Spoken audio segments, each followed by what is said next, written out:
going to stick with these for your next lead sheet. Don't break the piano. I'd love for you all to find songs that you want to learn.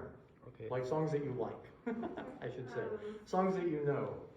And bring those in and find lead sheets for them. Okay, so you're gonna have to like dig around a little and try to find. Most of these you can find online for free as a PDF. Don't go spend money unless you just really want to have that. But it would be good to do that, and that way you've got something that you're working on individually in addition to the assign. I'm not going to assign any more lead sheets. There will be a fairly simple sight reading kind of thing for lead sheet on the final, but that's it. So, and we'll do our final all together. So you all can kind of perform for each other basically, because it'll be a little bit more fun and casual than sacred bass. So that's sort of the plan. But yeah, would you rather find pieces that you know or that you kind of want to learn? Like, it doesn't matter what song it is, really find the lead sheet for it and do that, or do you want me to just pick another couple of things and give you some options? Should those be jazz? No, they can be whatever. I just went jazz because the chords are more complicated for jazz, so I was like, if you can do that, you can do, like, pop stuff is super simple. Exactly, You know, yeah, right. 6. So, yeah, I mean, it probably, but really, it can be whatever you want, because the other side of that is I want you to do a little improv on it, and that's what we're gonna spend a little bit of time just talking about. Now that we're getting comfortable with, like, putting harmony, like, the improv is gonna be in the context of these lead sheets. We're not gonna do, like, I'm not gonna expect you to, like, learn to improvise a few next week, don't worry. Or any sort of counterpoint. Although I wish we talked. Does it have to be one song or multiple? It could be flexible, I guess. That's what I wanted to talk and see what you all want to do for your final project. Because there will be these 3 lead sheets that you'll perform, and I want you'll each sort of need to do something creative, improvisatory with them. Either like a free intro, or taking some material, and we'll talk about that later on Thursday, maybe today and next week for sure. And then you'll have time until May 11th to do that. So anyway, so that's sort of the plan for that. So yeah, it can be whatever, in a way. So, but it would be good if it wasn't, just 3 chords, which is what, yes, most pop music. Then we can't really. Yeah. You don't have a choice there. You don't have a choice. You have a choice within certain criteria. So that's why I say, if you'd rather me just pick some other sort of jazz things, I can. prefer for you to choose it for me. Okay. Yeah, probably. Okay. I would be fine with you choosing for me too, but I could look for something. I just didn't know if there was like a jazz or a kind of a song that you all knew that maybe, that you knew like, okay, these chords are not quite as simple as other things, but, yeah, because if it's just like N4/4 with a pound on the bass with 3 chords, I assume you could do that probably even before this class. Yeah. Yeah. I'm trying to think of songs that I know, like the jazz songs. Yeah. Or, I could look for them if I don't find anything, or if they're gonna be like too difficult. But what I can do is I can just scan some stuff and upload them to and I can just send them to you in an email, and then you all can look through those, and if you see something you like, great, and if not, but I'd rather you have something that you feel, I don't know if you like the songs we're working on right now or not. I tried to pick some that were a little, like a variety of things, a little bit, but I also didn't pick things that were fast. I tried to be nice. Because there are some jazz things that are like really fast. We didn't do any of that. So anyway, okay, cool. So why don't we start with April showers today, and finish that up, and then we'll move on to Blue Moon. So I'd like to hear sort of individually for April showers, if you don't mind. Any volunteers to go first?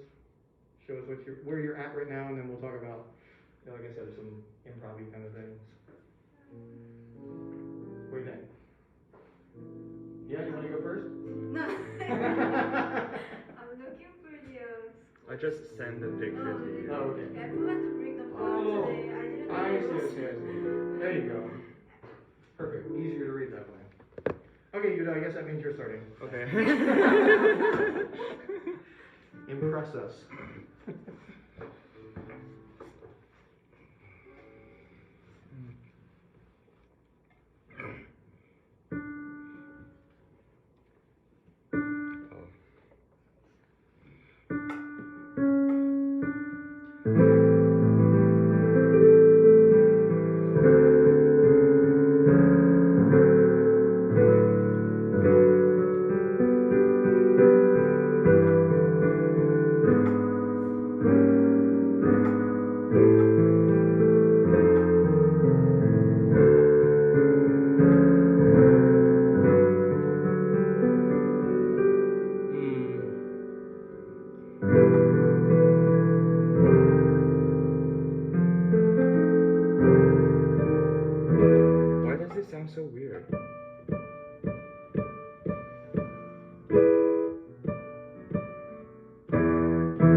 like something is covering it up.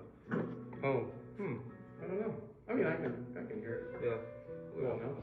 You want to take the second system? Yeah.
Make sure that whenever you see, again, all the chords are root position. And when you've got the thing with the slash, make sure that the note to the right is what's in the bass. Yes. Yeah, so these chords with, like here, it just stays on the D. You were moving, I think, the bass. Everything was going down. So the D just stays in the bass the whole time. There you go. Exactly. And then this chord, what is that going to be?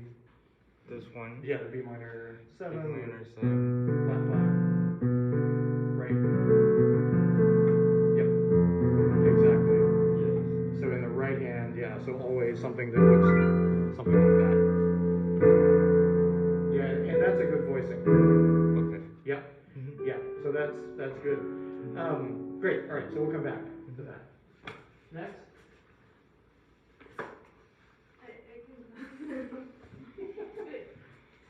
It's like that awkward eye contact showdown.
Don't stop. If you're gonna do a little improv at the end, keep going. Yeah. No, it's nice. You like this rhythm, I think. Yeah, you like this rhythm. It reminds me of that the iPhone ringtone at the seashore or whatever that is. Seashore? Yeah, it has a little like sea motif. Oh, that No, I like it. It works well with this. So yeah, nice. Nice. Good, good. Okay, so there were a couple of wrong chords in there, but No wrong notes. yeah. There were some wrong notes and wrong chords, but you did it in such a way that like most people listening, you wouldn't be thinking that, right? And that's why I say that it's good to play the things exactly as it is, of course, but there's some margin of error. I would like to take a look though, like here, just make sure that the G sharp goes in the bass. So we have the ascent, right? Right. And then so the bass, G sharp on the bass. Yeah. There you go. So the bass, just keep. And if you start playing octaves or something, make sure that you keep them down there. I like this kind of like the Fit. parallel sounds. Yeah. This kind of rhythms. Yeah. No, and it works for this. And most of the harmony doesn't move in that way, so you're not going to have a bunch of parallel fifths. And even if you do, who cares in this style? You know, no one's going to really fuss about that. This measure, can I just see that? And then what is the next chord? And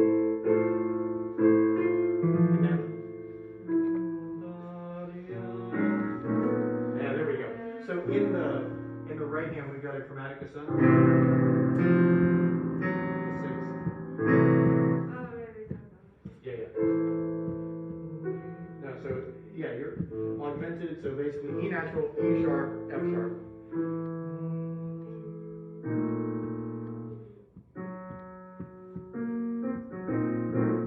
So all you gotta do is move one note for this. The only note that moves, everything else stays the same. A, augmented, six.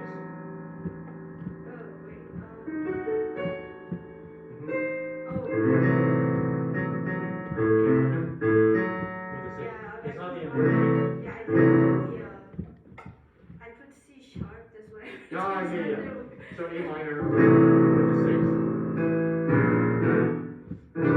Yeah. So that's the only thing. So the E natural, E sharp, and then F sharp. So just that chromatic link. Do you mind taking it from right there?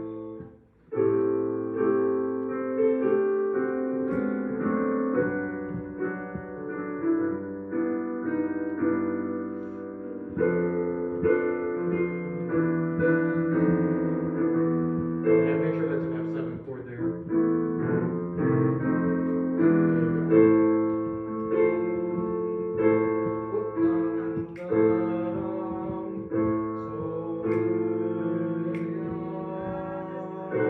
Nope, you don't have to change anything. Really. Yeah, don't change anything. Stop. Yep. Oh, here, oh. Yeah, so literally only that. That's all it's doing. Okay, now I see. There you go. And then E flat, yes. A9, so A major with a B on top. Right? Yeah. Good. So I wonder if, let me pull up my score. Sorry. When you've got some of the things, just looking ahead, it'd be good if you like the fifth motive to go ahead and put those in the bass.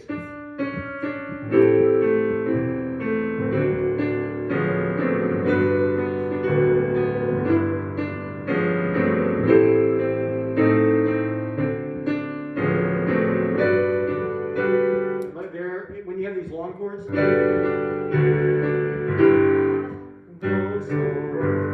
so that you've got some motion without changing the harmony. Does that make sense? So even at the beginning, but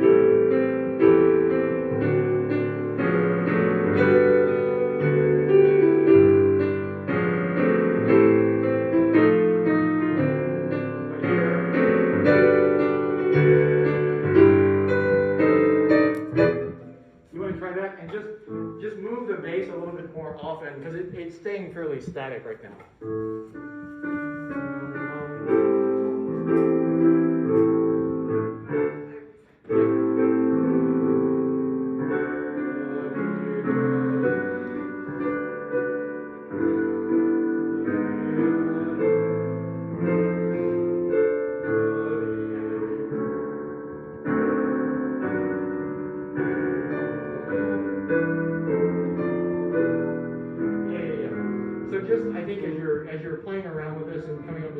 of things.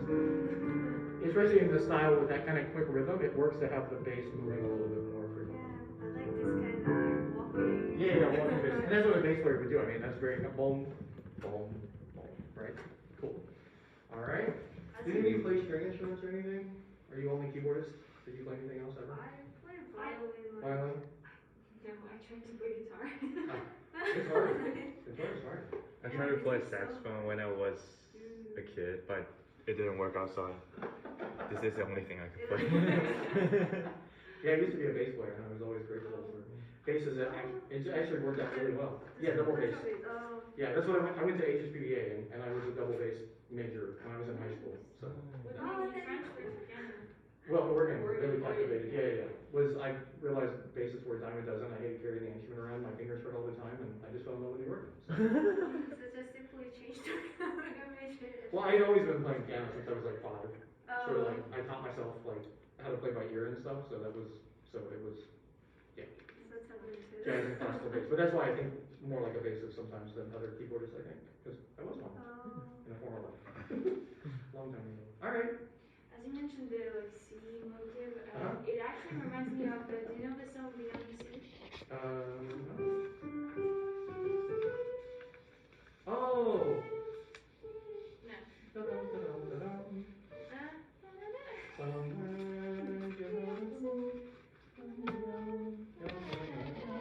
Yeah, what is that from? Is that from a show? I think it's from a musical, isn't it? I think I heard that from somewhere, but Hmm. I just know the song. Yeah, that would be a nice one. Something like that. But it's very similar. Yeah. So no, like, Yeah. I don't want that. Okay.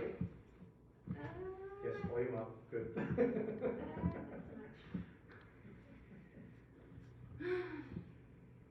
And again, you're welcome to harmonize something at the beginning. You know, you don't have to leave those notes empty. Da-dee-da-da-dee. That would be the easiest. Yeah, you can do that at the beginning. Yeah, you can add whatever.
flat.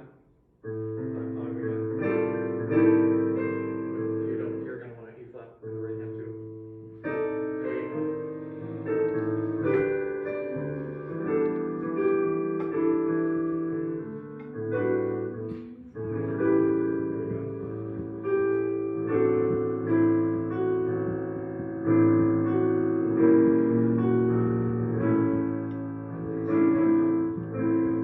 Hey, we probably need an F sharp in there.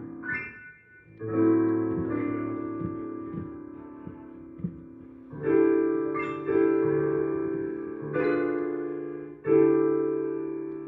What nine is? E flat. There you go. So yeah, okay. Cool. So actually, I think we're gonna stick with this one because I really want these to get comfortable. And the common problems are making sure you know exactly what's in the bass, either the root of the chord, or again, they tell you inversions by putting the slash and then telling you what they want in the bass. So if we wanted to add more to this, what can we do? Like some kind of a bridge. Yeah, we can add a bridge, we can add an intro, but in terms of just even playing the piece, not even getting into that, because that's going to be a next week conversation, like where to take some melodic material and how to craft something like that. But even here, I mean, rather than it always just being...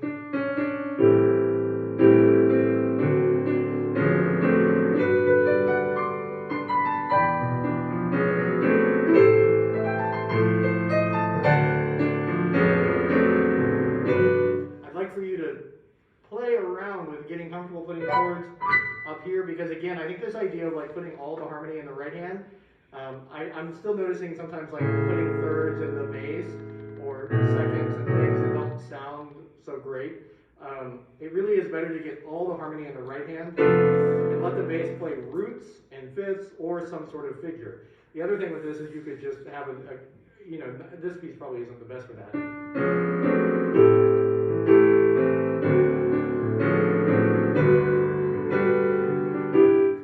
Have a rocking bass. My previous teacher, she told me when there's the bass from like 1 or 2 apart, then we can do like, you know, from D to G, it will be like that. Yeah, you can fill in stuff. Yep. Yeah. I mean, all of these little tricks are possible. And for example, like between the first full measure with the A minor 7 chord, what do we have? The next chord is what? D7 with the right.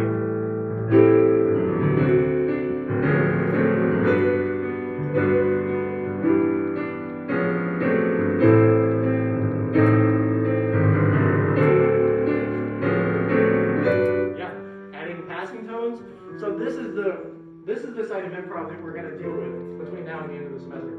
Is what can you do when you're thinking harmonically? And again, I think it's really hard to just imagine that your little hands are E minor 7. Like this is all E minor 7. And all I'm going to play is E minor 7. And things that go with E minor 7. Yeah? So that's really the trick with some of this. So for Thursday with this, I really would like for you to come up with some patterns. So can we come up with some things that you each individually like?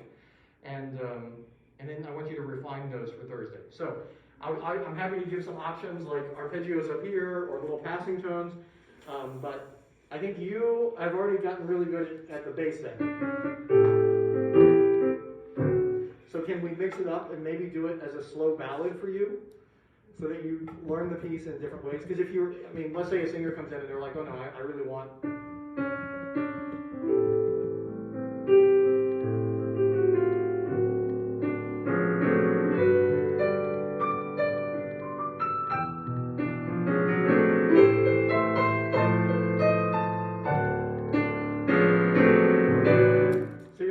change a whole lot, but I think for you it'd be good to slow it down and have to add in a little bit more, particularly in the right hand. Okay? So I think that's what I'd like to hear for that. Yuda? Mm-hmm. You like to do lots of arpeggios down here. Oh. Sort of like... Is that a Chopin etude? I don't even know. I'm just like looking at the keyboard. I just played it. I don't even remember. It's been so long since I played any of those. But yeah, so I think getting more stuff in the treble. So actually, what Kayla's been doing might be a good thing for you, where there's sort of a little bit snazzier bass.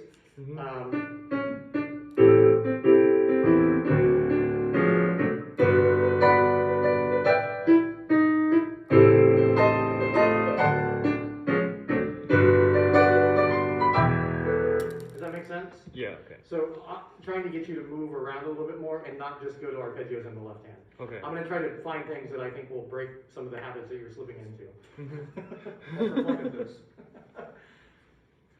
Any thoughts for you? I like passing notes. Passing notes? Yeah. Okay.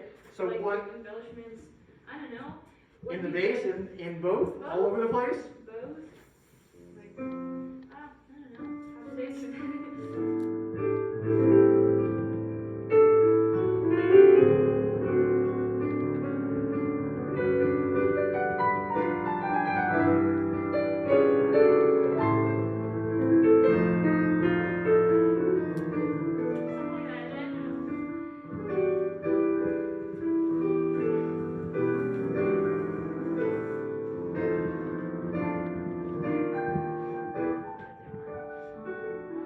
Yeah, so the big thing, I think, for you is you're obsessed with trying to make it perfect. And like, it needs to relax. It's got to relax. So I'm good with these passing tones, but I would go for like,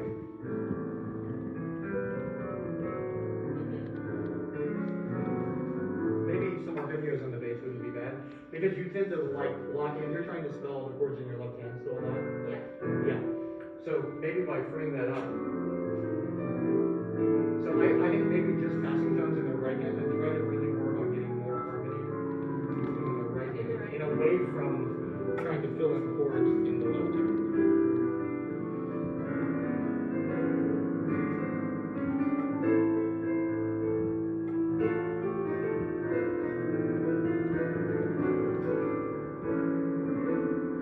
And I would do that same exercise that we were doing a few weeks ago, where I would take the left hand away actually and just fill in and find out where, so like in that verse, do these chords need, is there anything that we could change?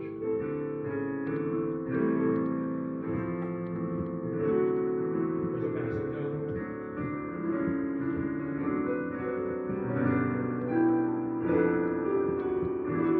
Right, so we go F sharp, F natural. So we're going to take some cues from some of the other moves in the piece and try to incorporate some of those. So that could be, it can also go the different direction. That kind of stuff.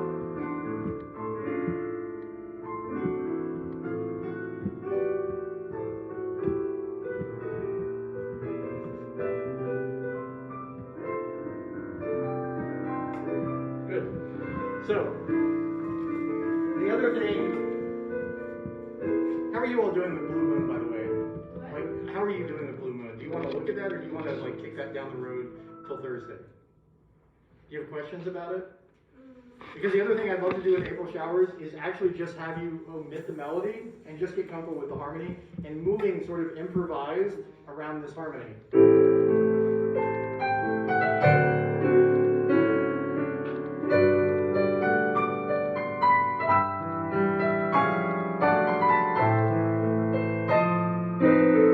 And it's hard not to follow what's on the page.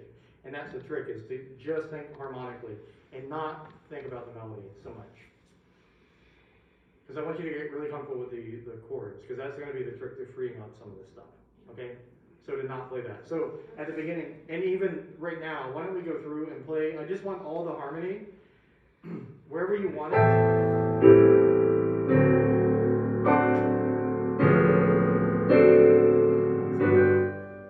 So like there, it's probably better to play that C diminished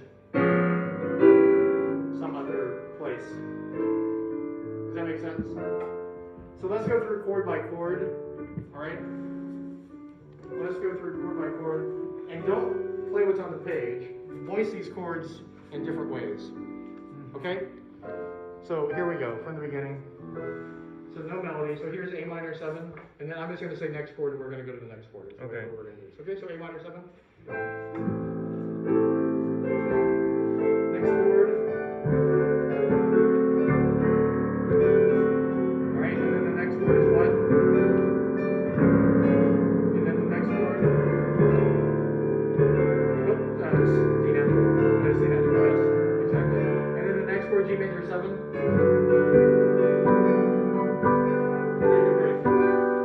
And then G6.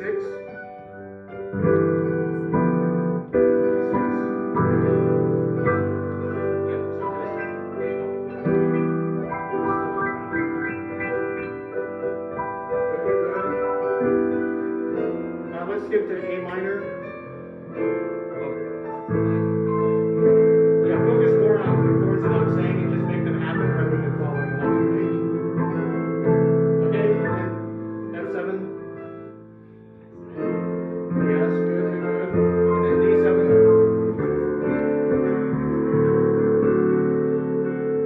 All right, G major 7. There we go. Good, good, good. How about E7?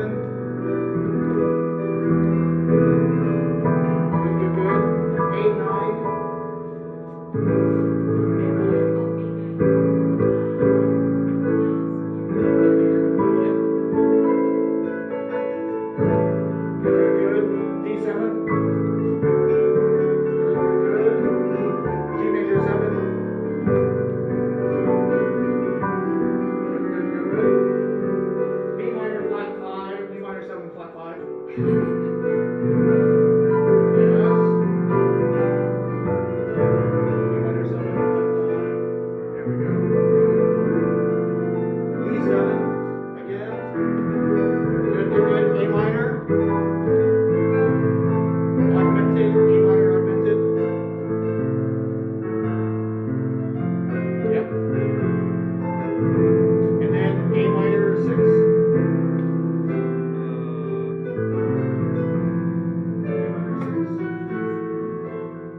Go through and just look at the chords, and I'm having you do it with the melody so that we have some anchors, and it makes it a lot easier, honestly, to have some parameters.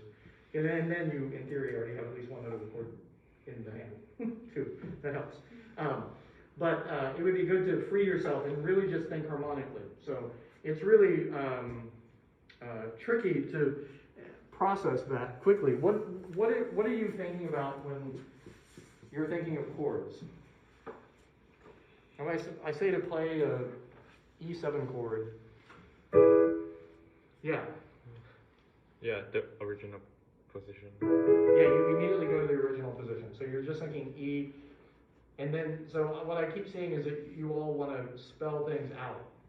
And rather than spelling out the chord in root position, just think about all the notes that are in that chord. And it doesn't matter what order they come in. But anything in E7 chord, get comfortable with how that works. The other thing that would be good with some of these figurations and ideas is to borrow from some of the piano repertoire that you're working on, right? So some of the stuff that you're working on, you played Mozart the other day, somewhat more challenging, but what are some of the slow movements, or the slow movement from that sonata? How does it go?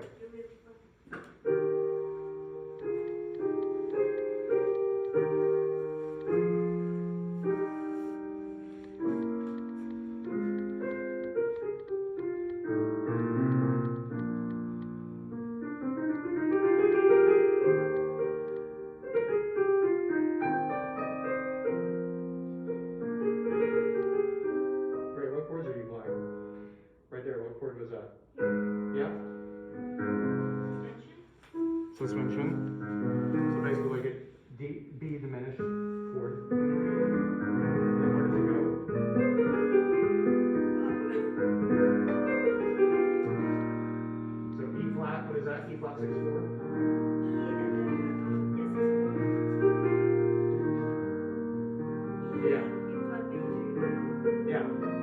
harmonic analysis do you do of your piano rep? Yeah. I recently started it, but yeah. I would encourage doing that because you will quickly realize actually the music that we think is so brilliant, actually when you break it down into harmonic progression, is actually really quite simple. And it's all the little passing tones and the little turns of things that make it really interesting. But in a lot of Mozart or Schubert or these other folks, there's great accompanimental patterns to borrow from things. Where you think about Schubert, he's like the best, right? I mean, whether it's something like the G flat, just moving, right? Just moving arpeggios, or he can take these really simple ideas and turn them into a piece of music. And that's what, as improvisers, we have to do. We have to take really simple ideas. And a lot of times when we start improvising and doing stuff and freeing ourselves, we feel like we're not doing a great job and like what we're doing doesn't sound very good. But the truth is, you know, taking something and even the smallest change is an improvisation upon that. And I think too often we set the bar too high for improv because it's like, oh, we have to be able to like improvise a whole sonata, or we're not improvisers. That's not true. We can embellish upon stuff and really make things work, and that can become improvisation. So we're going to start tackling some of that ideas of how to create intros using some of the melodic material and the harmonic stuff, and figuring out how to identify things that would make a good intro, and then sort of a bridge or interlude, however you want to think of that. And basically then you are creating something that resembles sort of sonata form, more or less. We don't think of it that way, but that's kind of what it is. So anyway, we're not going to call it that, don't worry. Because everybody starts like breaking into sweat whenever you say, you know, I'm not going to ask for improvised rondos or anything, don't worry. You're not, so. Anywho, any questions or ideas? You all know what to prepare for this, and then still work on Blue Moon. I don't want to, do you have any questions about that? We went through all the chords last time. Yeah. There's gonna be April shower and summer people. Yes. What's some more over here for improvising? Oh, no, we're going to stick with those, yeah, for improv, because I want things that are harmonically in your fingers, you know, so, yeah. So any questions for Blue Moon? If not, we'll just go through that next time. But if you can start applying some of these ideas of moving the bass and freeing up, having some arpeggios and getting stuff in the right hand, that'll help you as you go through this, because that's what, I think John was the one that said, how do we do this and sound convincing? Well, you have to listen to what people are doing and break it down and go, oh, that's really easy, I can do that, you know? Or, wow, that's really impressive. I wish I could learn how to do that, right? Those are the takeaways from that. But yeah, in your piano literature, start doing some more analysis of your stuff. Form and harmonic analysis of your rep that you're playing, and really understand what the composers are doing, because very often it's quite simplistic. Even the stuff that we love, Beethoven and these, you know, I mean, it's not terribly adventurous harmonics. So, language, always. It's what they do within the rules, right, that make it so interesting. So, okay, good deal. Thank you all. I'll see you Thursday, right? Mm-hmm. Yep, great.